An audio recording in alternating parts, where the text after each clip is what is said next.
Metro Weather Watch, evening update for the Evansville metro area and surrounding tri-state communities, with meteorologist Nathan Kitchens. Good evening, everyone. This update is brought to you by Vinny's Auto Detail.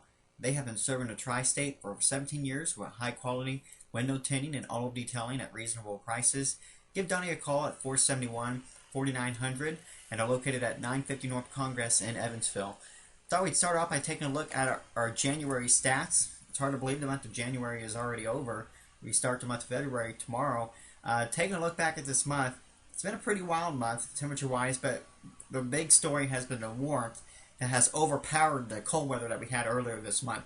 Now it's interesting, we look at the lowest temperature this month. We got down to 5 degrees on January 7th. We had a really cold stretch in early January. We had several days with temperatures and only in the upper teens and low 20s for highs. In fact, on the 5th or the 6th of the month, I should say, I think we had a high temperature of about 16 in Evansville. So we did have a pretty cold spell of weather there. You might forget that after how warm it's been, but we did have some cold weather in early January. But the warmth has overpowered this month. Really from the 7th on, it was very warm. And we had just very mild temperatures through the month. We had about a 2-week stretch with no freezes in the area. That's just incredible to think we went 2 weeks with no temperatures that dropped out of below freezing for most of us, which is pretty amazing. And we hit 69 degrees on 2 occasions, on the 12th and the 21st. The snowfall department, you don't need me to tell you that we haven't had much snow. 0.4 is all we picked up in Evansville. So not even a ½ inch. Now I will say this, there were many areas, especially north of Evansville, that got 1 to 2 inches of snow early in the month. I believe on about the 4th of the month we had a system come through back in the early part of the month. Did produce a little bit of snow, but boy, that was not a big system. And this goes down as the 6th least snowiest January in Evansville. Just last January, we had one of the top, we were up there and towards the top of the snowiest January list on record last January, but not this year, that's for sure. We were running a little bit below in precipitation this month. It's interesting. Other areas, most of Indiana actually had well above normal precipitation. Here in far southwest Indiana, in our area, we had just a little bit less precipitation in areas to our east, with about 8/10 below normal. And the average temperature, averaging the highs and the lows, averaged out to about 40.1. That's typically about where our average highs are. That's about 7.6 degrees above average. That is a significant ways above normal. And this goes down as the 9th warmest January on record. So this was a very warm month. That's incredible to think, though. Think about this. We went from 5 degrees on the January 7th, and we still managed to have the 9th warmest January on record. That just goes to show you how warm we were through much of the middle and latter portion of this month. Here's our weather headlines for you over the next several days. We're going to see a lot of cloud cover tonight and tomorrow. Could see some sprinkles and maybe a couple flurries to our north. I'll talk about that here in a second, but not a big deal. Tomorrow we're just seeing a lot of cloud cover. It's going to be still fairly mild. I mean, really, it's going to be pretty seasonable. Areas from across the north, about 44 in Vincennes to about 51 in Madisonville. It's kind of going to be the range tomorrow from north to south. And then we're going to turn colder here. We're kind of trending colder here Thursday through Saturday. We'll see highs mostly in the upper 30s, so we'll be much colder. And then we're going to see a warm-up coming in Sunday, and especially Monday and Tuesday of next week look very warm. We could get well into the 60s. I even think a 70 is possible, especially south of Evansville, around next Tuesday. We're going to have a very potent storm system off to our northwest. It's going to pump in a very warm air mass. It's going to give us a thunderstorm chances as well early next week. We'll have to watch that. And then we'll see a dramatic drop in temperatures by the middle and late portion of next week. And we'll have to watch that setup during that time, whether or not we could get any snow. If there's a second wave of low pressure that tries to develop along the frontal boundary, that can make things interesting for wintry prospects, but that's kind of a long shot. I'll talk about that here in a second. And also, I'll talk a little more about how February looks to shape up. It looks like a very transient pattern. I mentioned it looks like we'll see a cold spell later next week, but it looks like it's going to also be pretty brief, in and out. So we're cold for a couple days, and then it looks like we'll go right back to the milder temperatures again. I really think that's going to be a story for much of the rest of the month. I'll go back to that February outlook in just a minute, but let's talk about the weekend. We talked about that last night, but before I get there, we have a weak disturbance just to our north. Looks like showers will increase just north of the area, even areas like Vincennes, Indiana, out towards maybe Mount Vernon, Illinois. Could see a few sprinkles or tonight, but I don't think it's going to be a huge deal. And maybe a few flurries just north of our area there. Up in central Indiana, I could see a little bit of snow shower activity there along I-70 there in central Indiana tomorrow morning. And then that kind of moves off towards Cincinnati, Ohio, and far southern Ohio. through today, Wednesday, and we stay quiet here. The main story here is going to be the weekend. I already kind of mentioned how the rest of the week looks to unfold. So this is the GFS model going through the end of the week. Again, quiet weather on Friday, quiet for most of Saturday. We're going to have a high pressure over us. The high will begin to move off to the east, and once that high moves off to the east, we'll begin to get a southerly flow around that high, and it's going to pump in milder air. So we're going to start off Saturday really cold, but we'll start to see temperatures warming up as the precipitation begins to approach, move in, and develop over the area. So by the time you get to about 6 o'clock in the evening, we're starting to see some of that precipitation break out just to our west, there across portions of extreme western Illinois and Missouri. And then by midnight, it's all on top of us here. So it looks like Saturday evening is when this is all going to start coming in. And we're going to have to watch this because temperatures will be critical here. This is going to be one of those events where we have a marginally cold air mass in place initially, but we're going to be warming up throughout the event.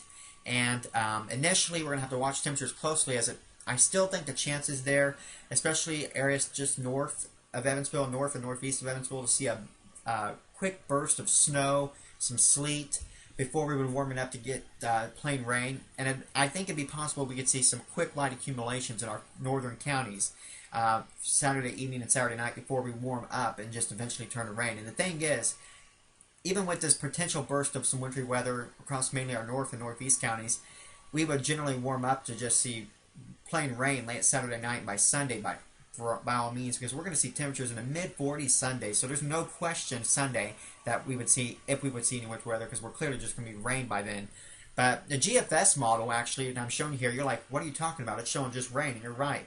It's actually suggesting by the time the precipitation gets here, we're already warm enough that we have no wintry issues. So, GFS might be a little warm. The other models are a little bit colder than this. So I still think the chances there, especially north of I-64, I would say, were a quick burst of some light wintry precipitation Saturday evening.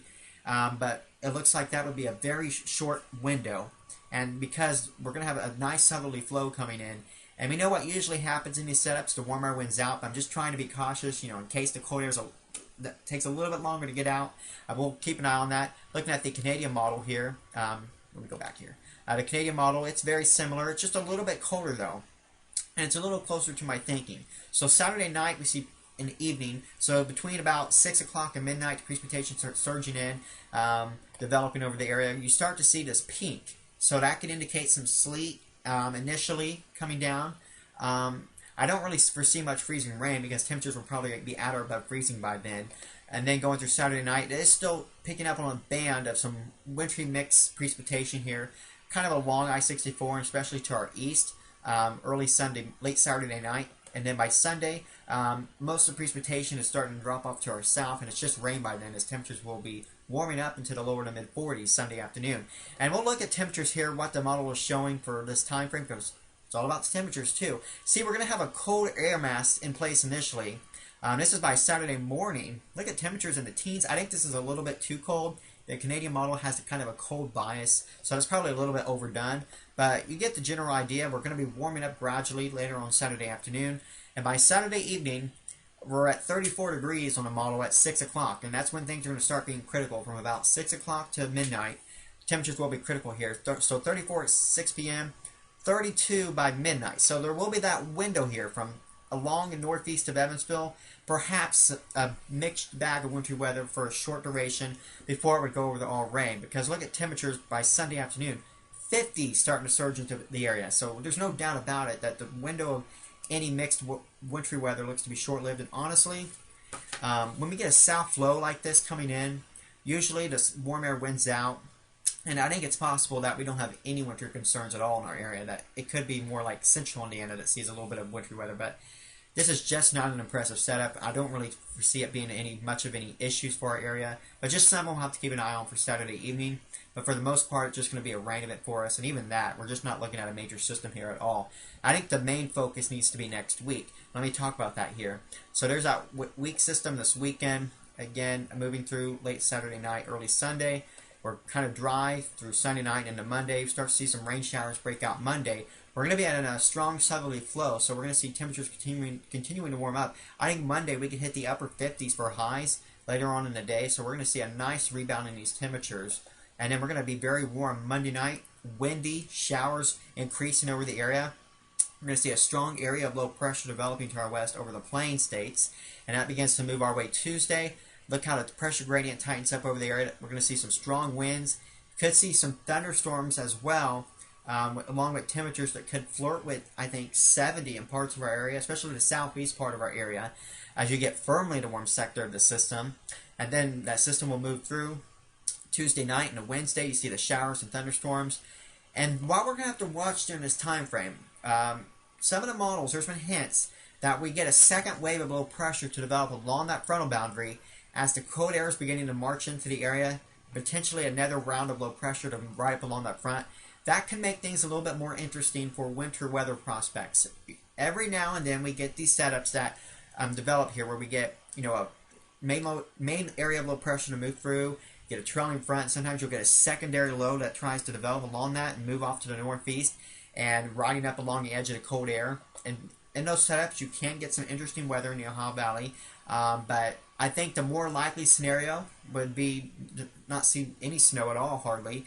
But there is that chance that if a second wave gets going and develops and it's just right, we could get a snow system. But this is just so far out, there's just not much confidence at all during this time frame. What we do know, what we have higher confidence in, is that we're going to see mild temperatures and thunderstorm chances on Tuesday, and then turning at some point around Wednesday into Thursday, turning sharply colder, and I mean sharply colder. It's going to be pretty cold mid to late part of next week. I mean, we're going to see highs back into the 30s by all means.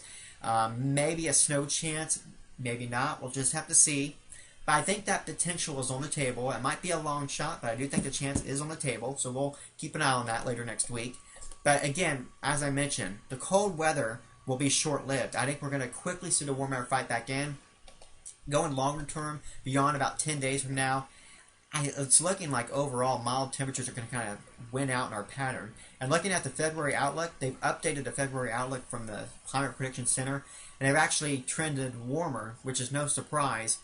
I tell you what, winter is running out of time, but if we're going to see a period where winter weather tries to get sustained and locked in, honestly, I just don't see that, and we are running out of time.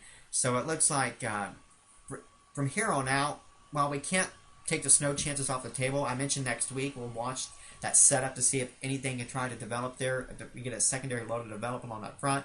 But overall, the chances of a prolonged stretch of wintry weather, it's just not looking very likely for the month of February. And obviously, once we go beyond this, we're just running out of time. So I tell you what, if you're ready for some, an early spring, there's some prospects that mid to late February could certainly skew pretty mild in our region. That's something we'll have to watch as we get closer. And then precipitation for the month, near normal to maybe edging a little bit above normal just to our northeast across the area. But that'll wrap up your evening update. Thank you all for tuning in, and have a great night.